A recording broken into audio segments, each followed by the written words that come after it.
Quisiera que nos contaras un poco de lo que hablas al principio, que hablas de la inspiración que te asaltó y te pusiste a escribir medio adormecida. ¿Cómo fue eso? ¿Cómo gestaste el signo de la llave y el cisne, Cintia? Bueno, primero tiene que ver con una forma casi filosófica de pensar, ¿no? La vida, de entender la vida como un conjunto de interrelaciones entre las cosas, con profundidad cada una de esas de esos elementos que conforman nuestro paisaje en la vida. Luego de entender que las cosas que a mí misma me sucedían, ¿no? Pongámosle en una época, porque el libro tiene una época, es autorreferencial, también tiene imaginación, o sea, tiene elementos que son totalmente ficcionales, pero es autorreferencial. Entonces, entender que nos vamos a una época en la cual todo ese conjunto de elementos alrededor de mi vida, entenderlos como elementos con trasfondo, con espiritualidad, con vida. Entonces, eso para mí es algo espiritual, iba a decir mágico, porque cuando vos a veces decís, wow, esta coincidencia, esto con esto, que me lleva a esto no es no es casual, no, esto es no sé, es un mensaje divino. Por eso quizás mágico no le corresponde, así le corresponda a otro tipo de nombre. Si bien el autor es el que financia la obra, está la posibilidad, y es esta segunda alternativa, que se financia a través del financiamiento colectivo, que tiene una suerte es como una suerte de preventa. Ajá. Explícanos un poco para los que no saben del mundo editorial, ¿qué sería una preventa? Claro, es a través de una plataforma que no es nuestra, sino que son terceros. Lo que se hace es, se presenta un proyecto cultural, en este caso el libro. Entonces, ahí se arma con el proyecto y con ese proyecto se difunde como para financiar de manera colectiva. También se llama microfinanciamiento. ¿Por qué? Porque no es que viene una persona y dice, bueno, voy a poner toda la plata para financiar esta obra.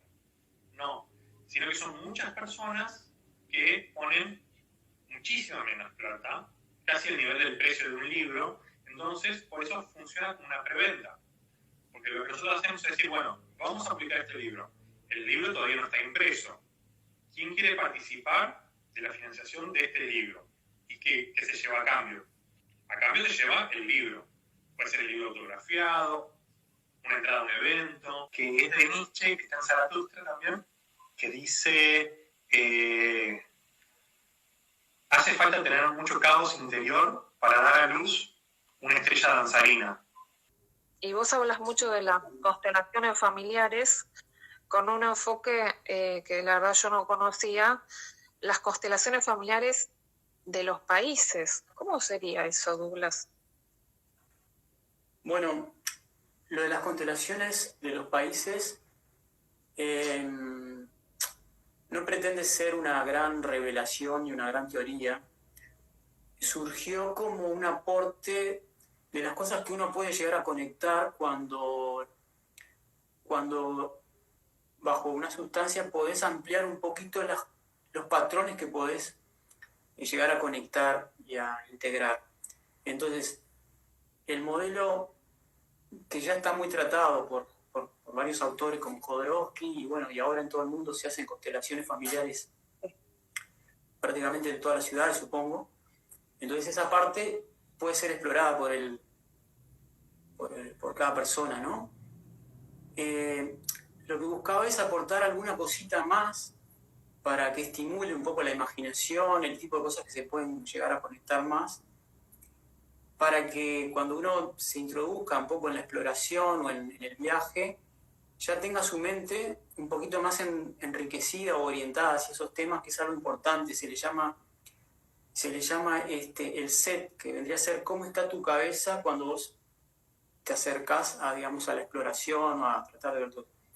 Entonces, lo que hice es, así como en las constelaciones familiares hay como un traspasar información de ancestros, o sea, no solo recibimos la carga genética o la información genética y epigenética que vendría a ser también de las circunstancias que vivieron nuestros antepasados, y eso viene como toda una herencia, se le llama en psicología, se llama herencia transgeneracional. A través de las generaciones recibimos esa herencia. Ese dibujo, voy a citar un fenómeno que capaz que algunos en este ámbito conocen, que es que el universo es como holográfico y fractal. Fractal es cuando un pequeño patrón se repite y forma algo más grande, como el caso de los árboles, ¿no? Que sea, algo se separa, después se separa más. Los árboles son fractales, ¿no? Nuestra realidad tiene muchas características fractales. Por lo tanto, uno puede usar eso para hacer proyecciones desde lo que sabe y casi como que generar nuevo entendimiento o nuevo conocimiento. Eso es lo que pasó con aplicar las constelaciones a los países. De alguna manera, lo que pasa en los individuos también se repite a otra escala, porque es un tema de escala, ¿no? Con los países, por un tema de tamaño, y también en el tiempo, o sea, la escala del humano es pequeña, pero la escala de los países y de los imperios es mayor, y se pueden ver patrones parecidos, ¿no? Sí. Patrones de que, para destacar un detalle, la lejanía o las distintas capas de generación, o sea, en nuestro caso sería nuestro padre, nuestro abuelo, nuestro bisabuelo, ¿no? En el caso de los países, si uno, como yo me lo imaginé de alguna manera, tenemos como en el inconsciente colectivo como un conocimiento de que podrían ser nuestros padres, por ejemplo, los inmigrantes europeos o los europeos que vinieron en otra época, ¿no? Entonces, un poco lo que aparece en la historia te deja ver que hay transferencia de información de distintas capas históricas, de alguna manera, ¿no? Pero yo investigando junto con mi hermano la historia antigua, vimos que había sucesos cataclísmicos que prácticamente le habían dado un vuelco a la historia de la humanidad. Y no se trataba de sucesos, por ejemplo, por comentarles algunos, no se trataba de sucesos como el diluvio universal, por ejemplo, esta leyenda de Noé, el arca y la gran inundación, no, sino de otro tipo de sucesos, también de carácter muy, muy fuerte y que afectaron en su momento a toda la humanidad. Que sucesos que venían registrados en libros, como el Popol Vuh, que es de los mayas, como el Midrash, que es de los judíos, como el Senda Avesta, que es de los persas, como las leyendas de Nippon Koku, es decir, las leyendas de Japón, y todos estos libros y leyendas que a nivel universal conjuntaban el suceso de un gran acontecimiento que habría desgarrado la tierra del mar. Esa gran inquietud entró en nosotros y entonces empezamos a investigar y vimos precisamente con que la historia hace 3.500 años narra precisamente un acontecimiento en el cual se podría enumerar, según lo que nosotros investigamos, como si hubiese sido el fin del mundo, por llamarlo de alguna manera. Pero por eso aclaro, no se trata del famoso acontecimiento del diluvio universal, no, es totalmente diferente. Y es ahí cuando empieza la inquietud de las personas a preguntarnos, bueno, ustedes, ¿por qué lo investigan? ¿Cuál es su tesis? Bueno, y la tesis principal del libro de los 5 reinos es que las famosas 10 plagas registradas en el libro del Éxodo habrían tenido un alcance mundial, no un alcance local, como dice la Biblia, que solamente hay en Egipto, y no, sino que habrían tenido un alcance mundial. Lo mismo en México que en China, lo mismo en Europa que en África, ¿no? Esa es nuestra tesis principal del libro de los 5 reinos. ¿Y por qué se llaman los 5 reinos? Ok, qué buena pregunta. Se llaman los 5 reinos porque es la historia de 5 jóvenes, 3 hombres, 2 mujeres, que precisamente viven en ese tiempo. Y entonces cada uno lleva su vida normal. Un clásico es la poesía, la novela. Es como lo más popular, lo más conocido. Pero después, por otro lado, están los géneros que son más técnicos o de divulgación general. Por ejemplo esto, que es divulgación, este está calificado como divulgación científica, aunque si uno lo abre, todos los libritos tienen un recuadro, o al menos deberían tenerlo, que es ese recuadrito. Acá le escriben ensayo argentino. Podría ser un ensayo, pero está calificado como divulgación general. Entonces, uno se puede encontrar esto como libros de astronomía, como filosofía. Me gusta la gramática, entonces todo lo que tenga que ver. También los manuales. Los manuales, o sea, los manuales de texto es un mundo aparte, en el sentido que hay editoriales exclusivas de eso y gente, profesores, todos profesionales que trabajan para un manual, para un libro, trabajan una serie de profesionales. Entonces, es como que es bastante amplio el trabajo del editor, o el trabajo que podría hacer un editor, sería. Claro, o sea, la gente no imagina todo el trabajo que hay detrás invisible, porque dicen que cuanto mejor está hecho, no se nota la mano del editor. Es una mano invisible que está orquestando que todo salga perfecto. Hay una intervención que hace el editor. Y, sí, por ejemplo, ya que hablamos de los libros, los textos académicos, ¿cómo interviene un editor un texto académico? Los trabajos académicos, a eso te referís, que en realidad es un poco el foco donde está puesto MDR. A ver, en principio, las tesis, cuando se presentan, tienen que ser lo más prolijas posibles. Y tienen, al igual que un libro, y me refiero a un libro que no sea una novela, aunque las novelas sí, también tienen índice, pero me refiero a los índices exhaustivos que están llenos de capítulos y subcapítulos, bueno, un montón de partes. Entonces, bueno, las tesis tienen un índice, tienen que tener una buena portada, tienen que tener, en muchos casos, imágenes.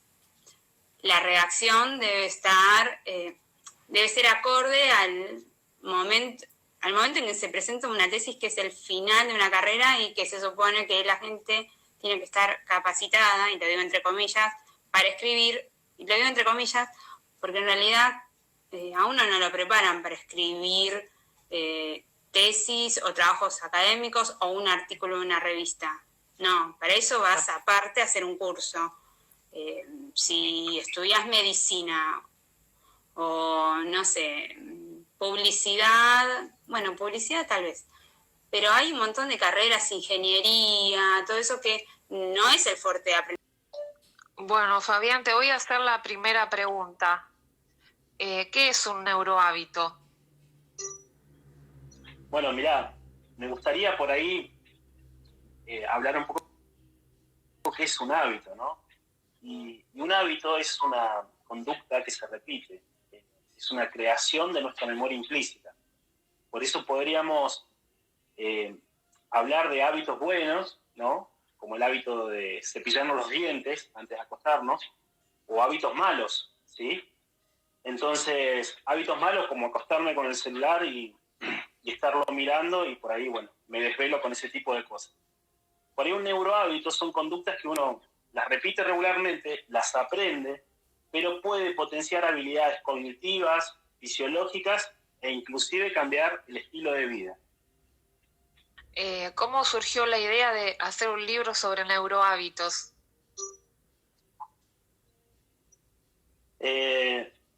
mi idea un poco de comenzar a mí me gusta mucho el motociclismo, andar en motocicleta. Entonces pensaba yo que si había alguna fundamentación neurocientífica a eso que me gustaba hacer tanto, ¿no? Y sí, eso por un lado. Y después que yo decía, bueno, cuando... Y la verdad que me falta bastante para jubilarme. Pero Neurohábitos surge también por una, yo diría, un proceso de uno, ¿no? Un proceso personal. Puede ser que en ese momento estaba pasando por algún momento bastante complejo, ¿no? Creo que todos por algún momento pasamos por desánimo, depresión, ansiedad. Y el libro me estaba hablando a mí. Y una vez que me habló a mí, yo digo, no, esto lo tengo que transmitir, hacer y llevar porque puede ayudar a otras personas. Y el objetivo es ese, ¿no? Poder ayudar a otras personas también con lo que uno hace. Y disfruta, obviamente. Quedó cortado, hablas de la lateralización. Un rol distinto. Por ejemplo, el hemisferio izquierdo está más relacionado básicamente con el razonamiento, con las habilidades numéricas, con las habilidades científicas. Y el hemisferio derecho está más vinculado con esas o musicales.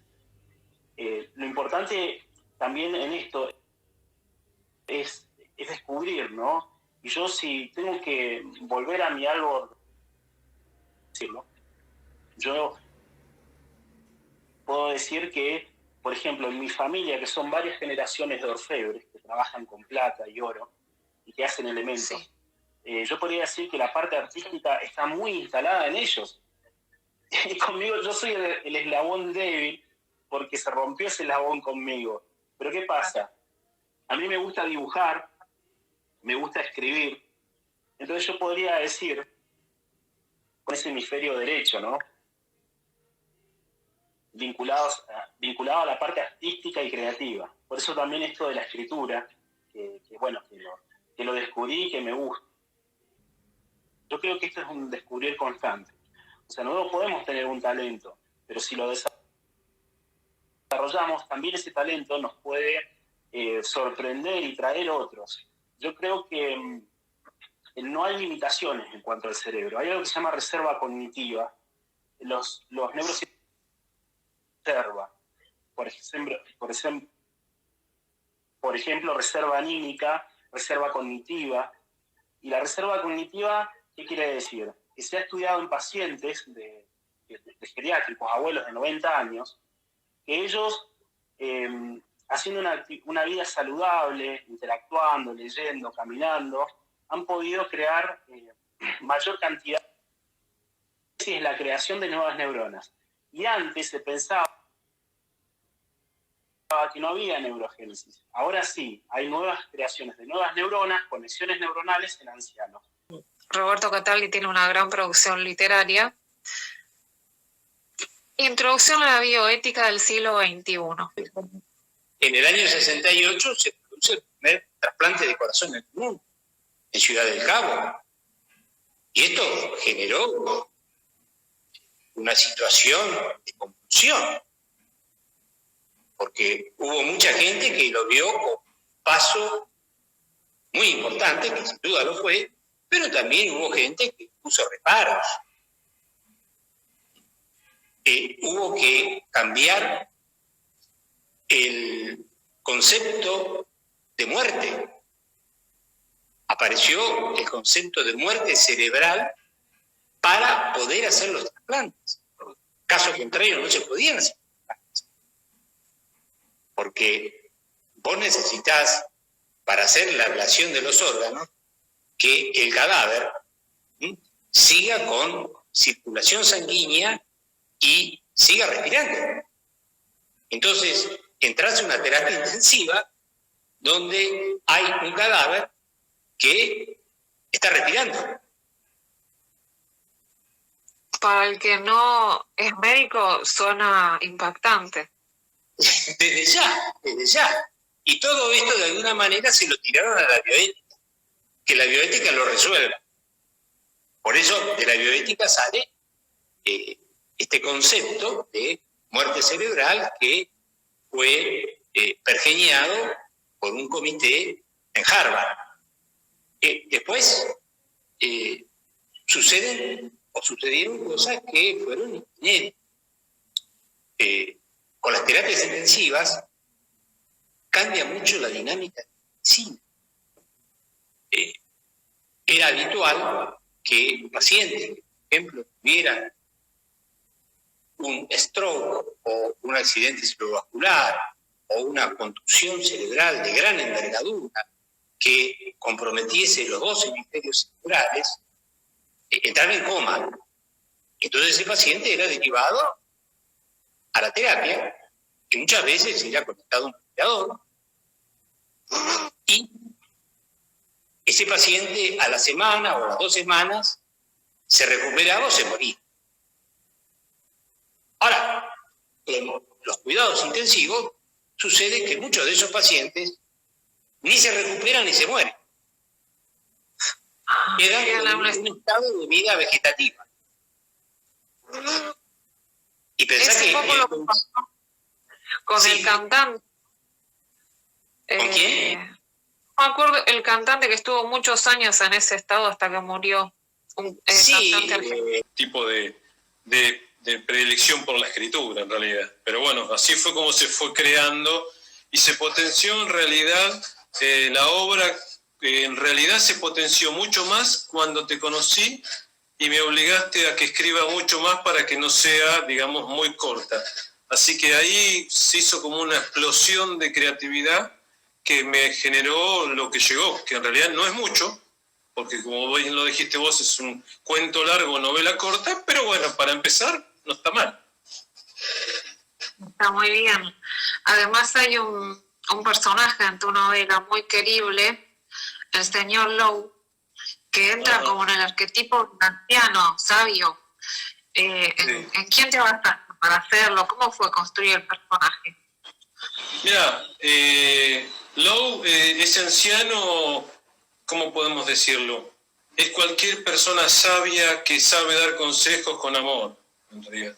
No es que me imaginé a un anciano y empecé... No, o sea, el personaje tomó vida propia, sola, y no tiene identificación ni conmigo ni con nadie. O sea, es una creación propia del personaje, su personalidad, pero ya te digo, un poco se refleja lo que un hombre sabio, grande, con experiencia, puede transmitir a un joven o a jóvenes o a otros para mejorar la calidad de vida de la gente, ¿no? El consejo sabio, inteligente, para bien del otro, no para mal. Sí, se ve mucho esto de los consejos, de las recomendaciones. Hay temas centrales como el amor, la felicidad, la comunicación en tu libro. ¿Qué querías transmitir? ¿Qué mensaje querías dar, Telmo? Mira, en realidad es mi primera novela, para aquel que nunca me ha escuchado, nunca me ha visto, obviamente no me conoce. Es mi primera novela y realmente cuando yo soy muy creativo, me gusta escribir letras de canciones, adapto con la estructura musical de una canción, como Father and Son, hice una letra para mi hijo, la canto, bueno, soy muy creativo y eso también lo aplico en mi profesión de abogado. Entonces, en realidad yo la novela la hice para mí, no la hice para los otros. Después, como todo autor, la intención es que otro la lea. De hecho, por algo yo se las he enviado en formato digital con esta pandemia, en forma gratuita, por WhatsApp a la gente para que la lea digital. No sé, que no quiero ganar plata con esto, sino que vean, que puedan ver qué es lo que yo he querido expresar con esta obra. Resortes de metal. Y vos sabés que tenía una musicalidad hermosa eso, ¿viste? Te juro, no era más que eso. Entonces yo agarraba y lo ponía a mis hermanos en hilera y empezaba, ¿viste? Con canciones, qué sé yo, canciones, o que me las inventaba, pero, o sea, ya me la daba de directora de directora y nos hacía cantar, pobrecito, ¿viste? Ellos eran más chicos que yo. Pero yo era muy chica y tenía esa vocación de lo musical. Esos recuerdos de, bueno, un poco era jugar. Y bueno, después me compré mi pianito chiquito, después yo misma vendí ese pianito chiquito, me compré uno más grande. Y lo musical estuvo siempre, porque me encanta. Bueno, después de grande me fui al conservatorio, después descubrí que lo mío era más intuitivo que algo teórico, digamos, y me quedé con los conocimientos del conservatorio que me vinieron muy bien. La cuestión es, los chicos me mandan una idea, digamos, un boceto, un bosquejo, y sobre eso yo trabajo lo que sería la voz, ¿viste? La melodía, los arreglos de voz, la letra, por supuesto, todo eso, que sería como la parte compositiva, por ahí no digo que lo de los chicos no sea difícil, ¿no? Pero la parte mía es como que lleva más tiempo, me tienen que tener paciencia porque está la parte de la letra, lo cual no es fácil, te lo aseguro, pensar de qué vas a hablar en una canción. Y después está toda la parte, bueno, la melodía, encajar, bueno, la cadencia. ¿Y vos estás cantando? ¿O ellos cantan alguna? Yo soy la compositora de la parte de la letra, de la melodía, todo lo que sea lo cantado, soy la compositora y claro, soy la cantante. La Pachamama te va a conceder, te va a conceder, te va a conceder lo que le pidas, lo que le pidas, lo que le pidas. Bajamos el vals, eso era otra cosa, que brotar el maguapa del viajero mejor. Dirías falso si ya estábamos en un ritual sagrado, en un ritual sagrado. La Pachamama te va a conceder lo que le pidas. De nada, es un honor tenerte aquí. Bueno, gracias. Les estaba contando de que tenías una editorial IGEA. Para los que no saben, este nombre, ¿qué origen tiene? IGEA era la diosa de la salud. De ahí vienen palabras como higiene y todos los derivados. Era la diosa de Asclepio o Esculapio, el dios de la medicina. Era una especie de farmacéutica IGEA, porque era la que preparaba todos los remedios a base de hierbas, se dice. Así que era la que cuidaba de la salud de los demás. De ahí viene el nombre. Qué lección tan oportuna, Jorgelina. Y si le vamos a poner nombre, le ponemos nombre de diosa, obviamente. Obviamente. Y tu logo, suena conocido, suena familiar, sería. El logo es una síntesis gráfica perfecta, creo yo, y muy bella, de la copa de Igea. La copa de Igea, que es el símbolo de la diosa, es una copa o cáliz, en ese momento relacionado con el mundo femenino, que está rodeada por una serpiente también relacionada con el mundo femenino. En la copa, Igea preparaba las pociones y los remedios. Y la serpiente, en el mundo de la medicina, tiene sinónimo de salud, porque al desprenderse de todas las células que no le sirven y quedar con ese tejido nuevo, se regenera y está lista para emprender, digamos, una nueva etapa. Ese es el origen y el significado de la serpiente en medicina. Así que se ve acá. Bueno, uno de los libros que está ya con contrato firmado, todo, es un libro que no viene de las ciencias de la salud puras, sino que es un doctor en historia, egresado de la UBA, que hizo su doctorado con historia de la medicina. Entonces es una manera, sí, o sea, estoy felicísima con ese proyecto. Tenía muchas ganas de continuar con la parte de humanidades que habíamos comenzado con el doctor Cataldi, y ampliar un poco la mirada de la medicina. Es un libro sobre historia de la medicina que abarca una época muy particular, la historia medieval. Súper interesante y sí, así que estoy muy... De nada, es un honor tenerte aquí. Bueno, les estaba comentando que sos coach es algo que se escucha mucho en todas partes, pero a lo mejor la gente no tiene claro este concepto. ¿Qué es un coach? ¿Qué hace un coach? Un coach en esencia lo que hace es acompañar a una persona que le presenta una meta, un objetivo o un bloqueo conductual y el coach lo acompaña en el proceso de desatorarse o de mejorar o de conseguir la meta. Lo que sucede es que tenemos la imagen del coach deportivo, pero un coach deportivo normalmente lo vemos dando órdenes de vete por aquí, vete por allá, o pégale aquí, pégale allá. Un coach ejecutivo, que es mi caso, y yo le añado coach ejecutivo y de vida, lo que hace es acompañar. Y en ese acompañamiento, a través de una serie de técnicas, herramientas y sobre todo un proceso conversacional, con preguntas muy bien estudiadas,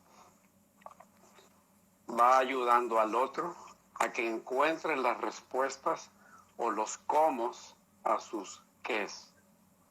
No sé si me expliqué.